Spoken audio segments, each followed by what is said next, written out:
Magandang umaga po sa ating lahat mga ka-farmers, mga ka-viewers. So sa magang ito, nagpapadilig po tayo ng fertilizer sa ating kamatis na nag-uumpisa ng mamunga. So mas mabuti mga ka-farmers na sa ganitong edad ng kamatis, malalaman po natin kung ano po ang mga fertilizer na ating pinapadilig.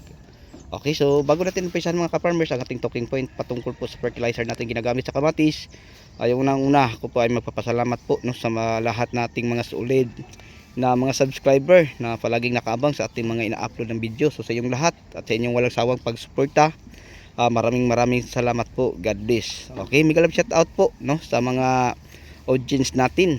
Okay, so sa mga OFW nating mga subscriber, mga subscriber, share, commentator, o sa inyong lahat mga ka-farmers at viewers, maraming salamat po. Okay, kay Elias ng Santa Cruz sa Balis, may galapis shout out po, farmers ng Defeed. Magandang umaga po at magandang araw po sa inyo.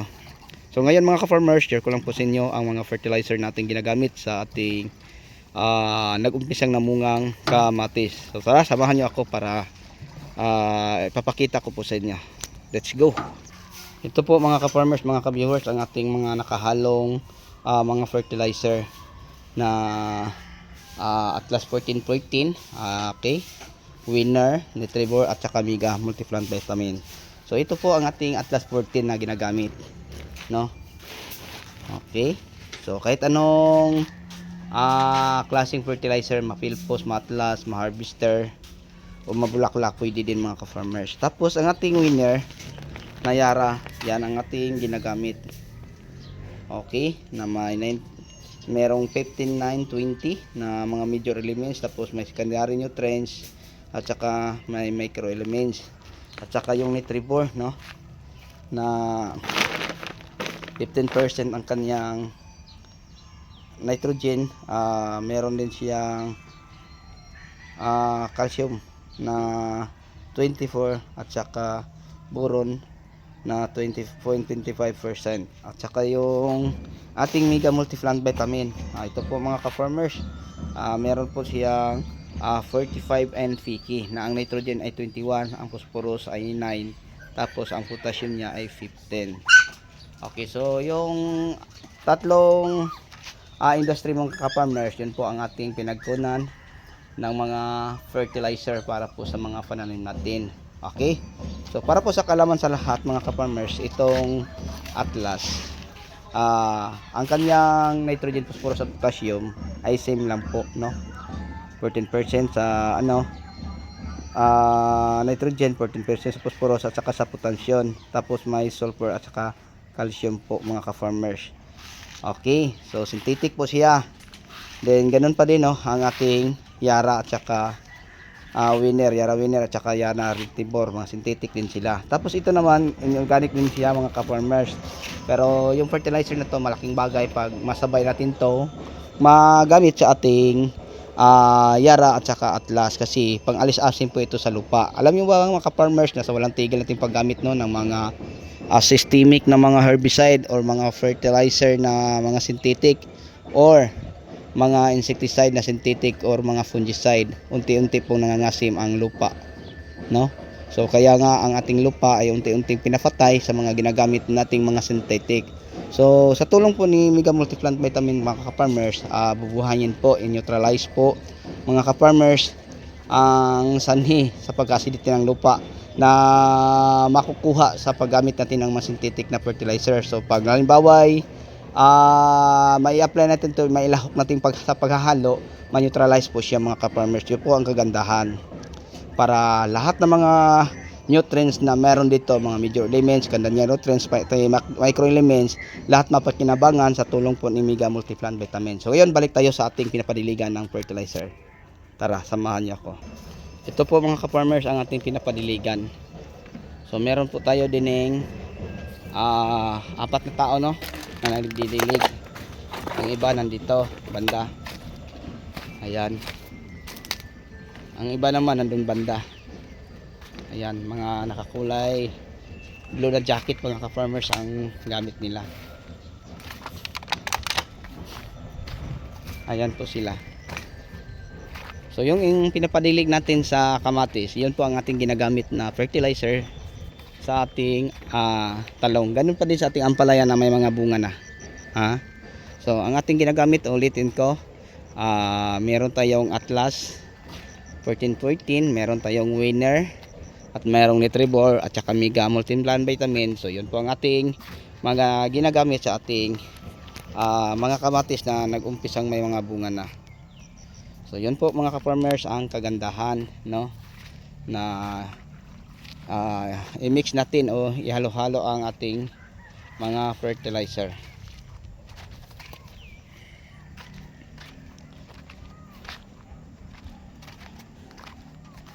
Ayan. So dito banda mga ka-farmers may nagdidilig din. Okay, so kaninang umaga share ko lang po sa inyo, tapos na po mga ka-farmers, mga ka-viewers, ang pagdilig po ng fertilizer sa talong.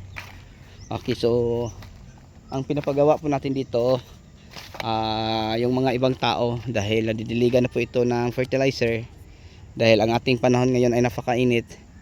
So ang ating ginagawa mga ka-farmers, share ko lang po sa inyo, pinapadiligan po natin ng tubig, no, para mabanlawan kasi napakaalat po ang fertilizer. Kaya nga kahit sa sobrang init ng panahon, kita pa din natin, no, ang mga magandang talbos ng ating talong kahit sobrang init. Mga isang buwan na po walang ulan din eh. Yan. Tapos kita na po natin mga ka-farmers ang pagbunga, no, ng ating talong. Yan. May mga bunga na po na hindi naman natin masabing marami kasi nag-umpisa pa lang po itong namunga. Pero nasa tag 5 hanggang 6, may 7 na siguro sa isang puno. Yun na po kadami ang bunga ng talong. So yung talong natin mga ka-farmers, hindi pa lang natin ito nalagyan, no, ng mga fusti lahat. So kakaumpisa pa lang. So yun ang maganda nung gawin natin na pagkatapos magdilig ng fertilizer, mga ka-farmers, mga ka-viewers, share ko lang po sa inyo. Pag walang ulan, kailangan natin banlawan, no? So yun po ang ating technique para manatiling presko ang mga talbos o lunhaw o manatiling luntian ang mga dahon. Tulad nito mga ka-farmers, napakainit sa ngayon din sa amin, pero kita natin ang ganda at ang kondisyon po ng mga dahon. Okay, so ito ang unang pinapadiligan ng fertilizer. Pagkatapos pinabanlawan. Ayan, may nagdidilig natin mga tao. So 3 po sila din nagdidilig ng tubig. Tapos din merong 5 taong nagdilig ng fertilizer. Tapos yung iba mga ka-farmers, iba ang ating pinapatrabaho. Yun, pinapamawir natin yung damo sa ating talong sa kabila, no? Yung mga una pang nakatanim. Okay, so ngayon samahan nyo ako at lilipat tayo dun sa ampalaya.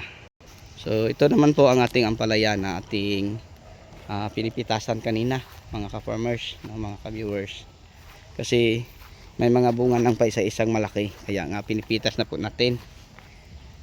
So sa pangalawang ano natin mga ka-farmers, no, kanina harvest. So kunti lang ating nakuha kasi ang mga bunga ay kunti pa din. So alam niyo mga ka-farmers, share ko lang, dadami ito ang bunga ng ating ampalaya. So sa ngayon kunti pa lang mga ka-farmers ang ating nakukuhang mga bunga.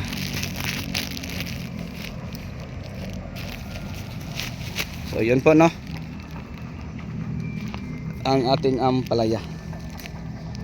So yan po mga ka-farmers, may mga bunga na tong pa isang-isang malalaki. So pinipitasan natin to kanina kasi ang mga bunga mga ka-farmers ganyan pa din kalaki, oh. So yung variety na to mga ka-farmers, alam nyo, pag bago pa lang natin ito pinipitasan, pakaiksi tulad nito, oh. Yan. Pero sa susunod mga magunga, mga malalaki na, mga magaganda. Pero pag bago pa lang, so yung tinatawag nating unang bunga, mga maiksi po mga ka-farmers. Yan. Maliliit, oh. So di bali mga ka-farmers, napakaganda pa naman ang presyo ngayon sa ampalaya. Ayan po, ha. Nipitasan natin to kanina. So lipat naman po tayo dito. Ganun pa din. So yung fertilizer na ating pinapadilig mga ka-farmers sa ating talong, sa ating kamatis, kasi yung fertilizer natin sa lahat ng ating mga pananim ay singnam po, no? So mas malangga mga ka-farmers na magkaroon tayo ng ideya sa paggamit po ng mga fertilizer. Kasi may comment na yung winner at saka Nutribor hindi daw pwede ilahok. So share ko lang po sa inyo mga ka-farmers, kasi ayon daw ang ano ng field technician po ni Yara, hindi daw pwede. Pero alam niyo mga ka-farmers, yung practice na yon siguro nasa mga 2016 pa, yung bago pa lang si Yara ay nilalahok ko na ang winner at saka ni Trevor. Wala naman akong nakitang masama. Ang nakita ko lang mga farmers ang magandang resulta, kasi pag magpasama po sila, grabe magbigay yung bunga mga ka-farmers. Parang hindi ka makakapaniwala, kasi kahit maliit pa ang tanim mo kagaya nito, 40 days pa lang, no, dami ng bunga, maliliit natin makikita. Kunti pa lang ang mga malalaki, pero sa mga maliliit yung ganito, magkatabi lang. Tapos kita natin mga ka-farmers, parang walang namimiss, no, lahat ng mga bunga ay parang tumuloy, walang naninilaw. So napakainit pa ang panahon, pero yan ang ating napansin at nakita sa ating mga tanim. Sobrang ganda tingnan ang mga bunga. So yun lang po mga ka-farmers, mga ka-viewers, ang mai-share ko po sa inyo patungkol po sa fertilizer sa bagong mga tanim natin na talong na nag-umpisa na ng munga, at saka sa bagong tanim natin kamatis na nag-umpisa na ng munga, pati din sa ampalaya. Okay, same lang po sila lahat, no, sa mga fertilizer nating ginagamit. Okay, so bago tayo magtapos mga ka-farmers, ako po ay magpapasalamat po sa inyo pag watch, no, sa ating video na ina-upload palagi sa ating munting YouTube channel. Salamat po. So sa lahat ng mga mahilig sa ganito sa pinabot farming, hingin naman po ako ng isang favor sa inyo. Huwag naman yung kalimutan, no, mag-like and share at saka mag-subscribe sa aking munting YouTube channel, at i-click naman po yung notification bell para updated po kayo sa mga next video na i-upload ko. So ako sa inyong lahat, hanggang dito na lang. Maraming salamat po. God bless at mabuhay po tayong lahat. Happy watching. Bye bye.